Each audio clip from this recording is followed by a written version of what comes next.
Hello, this is Karia again, and I have for you a super fun video on using watercolor pencils in your adult coloring books. And so let's get started. My wife is in the other room watching tennis, so if you hear noise, that's probably her in the other room. Anyway, let's get started. I have this set of Faber-Castell Albert Dürer watercolor pencils that I got for my 35th birthday from my amazing wife.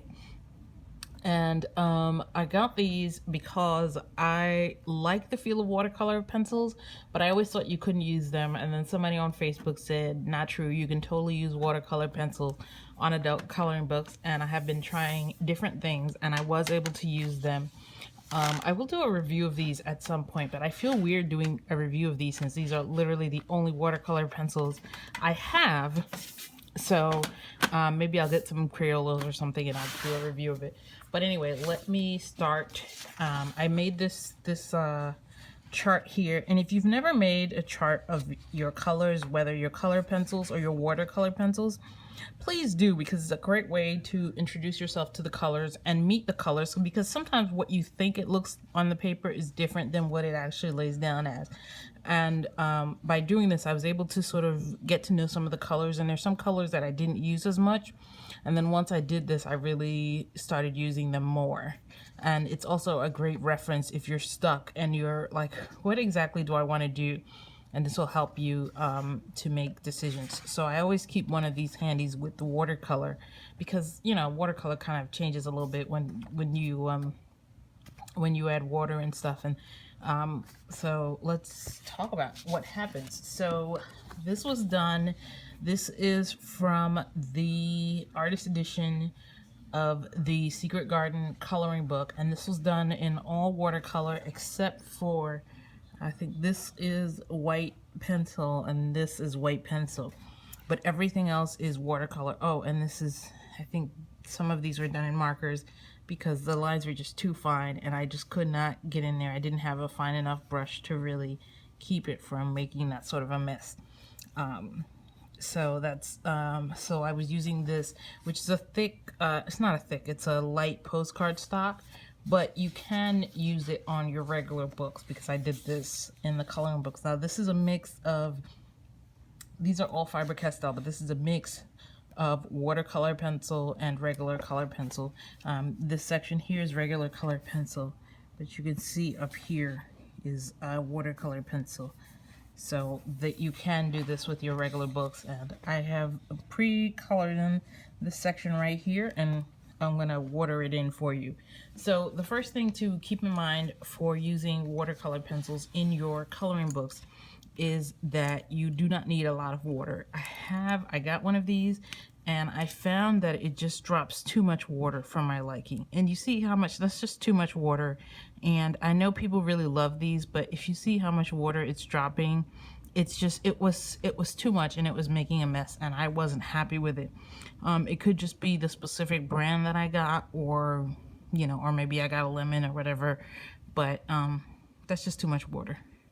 So that's the main thing with these, is I didn't like these, but I know that people do. So I wanted to show off. These are, there's a brush tip on one end and a water reservoir, and you're supposed to gently squeeze it and a little bit of water comes out. But to me, this is too much water. So so I don't really use this very much. What I do use instead is I got some inexpensive student grade watercolor pencils, and watercolor brushes. And I have two different brands. I have, this is the, I can't pronounce that, but it's the Dick Blick store brand. And this is actually a rigger brush. Oh, that's the other thing I'm going to talk to you in a second about, the kind of brush that you need if you're going to get one of these actual brushes instead of the watercolor pens, we'll call them for now. With these are just your regular inexpensive student grades. I think these were like maybe $5-6 each, if that. I got a whole bunch because I wasn't sure what exactly I needed, but I'm gonna walk you through what I think you need for adult coloring books. The main thing is that you're mostly gonna be doing small spaces. So a lot of places recommend that you get like a size 6, and I have to tell you that I almost never use my size 6. I mean, I literally have used it like 2 or 3 times. You're also told to get a flat brush. Again, I don't think I've ever used a flat brush except to wipe it off and take out the gum. So, you know, I don't really think that you need one quite this big. A size 6 maybe if you know, if you like doing big spaces in one color as like an underpainting and then going back in with a color pencil. But I don't really think that you're gonna use the size 6 that much. The sizes that I use the most are 2 and 4, and if you want to split the difference and get yourself a 3, then that's fine.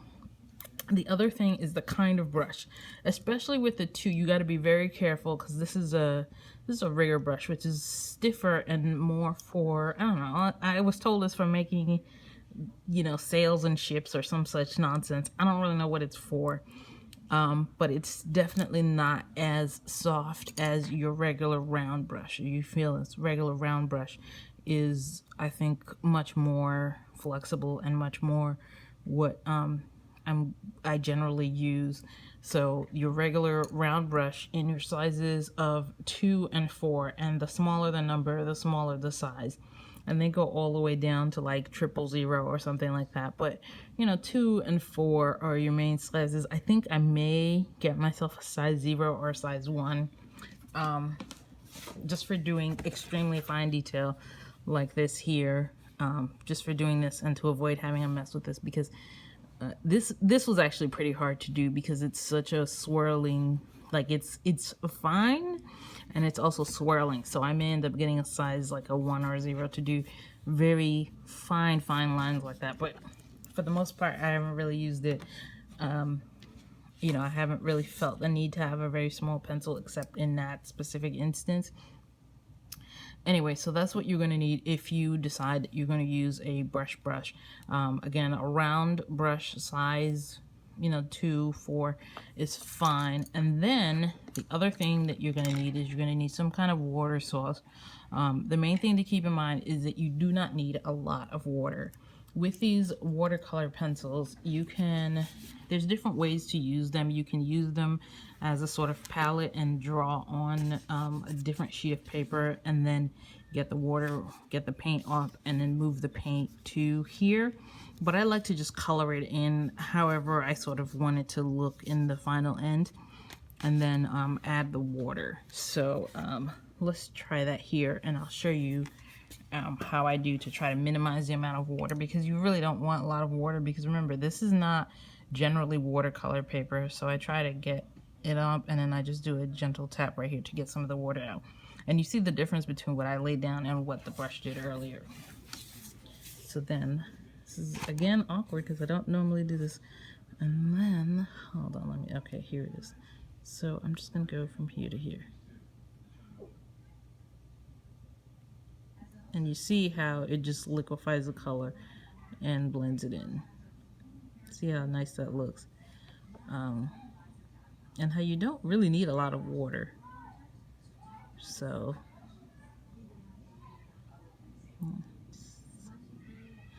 I really like to do it this way.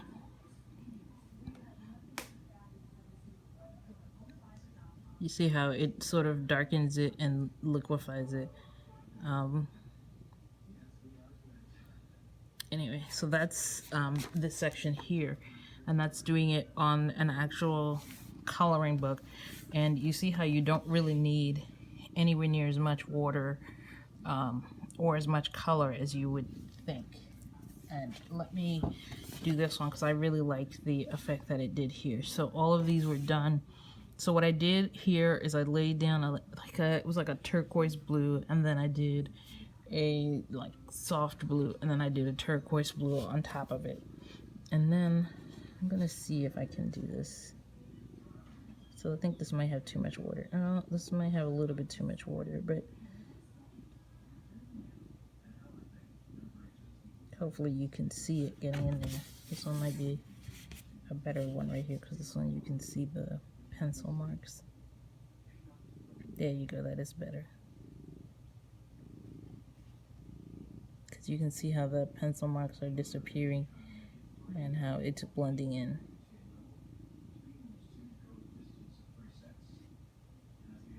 So anyway, that's the idea. That's basically it, and it's a lot of fun because you see the blending done really very quickly. The other thing to keep in mind, however, is you see how there's a dark blue before I did the light blue on the outside. If you're going to be doing that, you have to make sure that your color dries all the way, because what you'll end up with if you don't let that inside color dry all the way is that it's going to make everything just a darker tone. So that's something for you to keep in mind. But like I said, you can totally use watercolor pencils with your adult coloring books.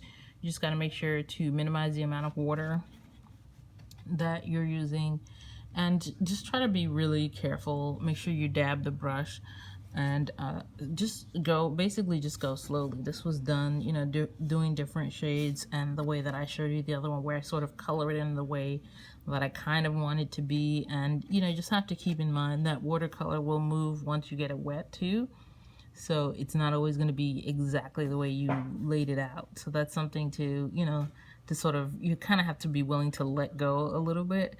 And watercolor is not the easiest medium to work with, but using these watercolor pencils, you really can have a lot of fun. Let me show you this. Hold on, one more, because I did this one here too. Let me show you this, the very last one. So this one here is not yet fixed, so I'm gonna see how it's gonna look. See how it just darkens up a little bit, and it's not quite the way that it looked, but it's close enough, you know.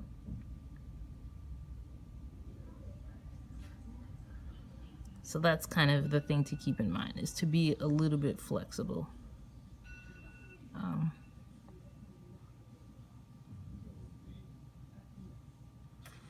And personally, for me, I feel like it's better to have not enough water and then to have to dip it back in and figure, you know, and do it that way than to have too much water. But that's just me, and I'm not an expert, you know, in watercolor by any means. You see how you kind of have to be flexible, because a lot of times it does something different than what you think you want it to do. So anyway, I'm not going to make you watch this, but I'm going to show you the difference between before you add water and after you add water. And that's part of, that's the other thing that I really liked about doing the sheet here, is what I did here is I did a very light coloring, and I used a lot of water, and I did medium, and then I did a very dark color with very little water. So you can sort of play around with, when you do your color sheet with whatever watercolor pencils you make, when you do your color palette sheet. This is really fun, because this will give you a chance to play around with the colors and sort of learn about how much water impacts things. So when I was first starting, I think I was using overall too much water. So especially up here, you can see just how I think I was using entirely too much water up here. And by the time I get to the end, I feel like I have a better sense of how to get the light, medium, and dark colors. So anyway, this was, I don't know why my videos are always so long. I feel so unnaturally long-winded. Thank you for staying with me. But anyway, I just thought that I would share with you what I learned about different ways of using watercolor pencil. One way of using watercolor pencils is, again, you can do the palette. There's a whole bunch of different ways, but this is my favorite way, and I think the most accessible way. And also these brushes are Winsor Newton, and I think, like I said, these are your student grade. These are synthetic. I think the natural brushes hold a lot more water, which I don't think you necessarily want to be holding so much water, but I really like these brushes. So and I may end up, you know, like I said, I may end up adding some sizes. But thank you again, and I appreciate you staying with me. And subscribe to my channel if you like this video, and like the video if you like the video. Thank you, and have a good day. Bye.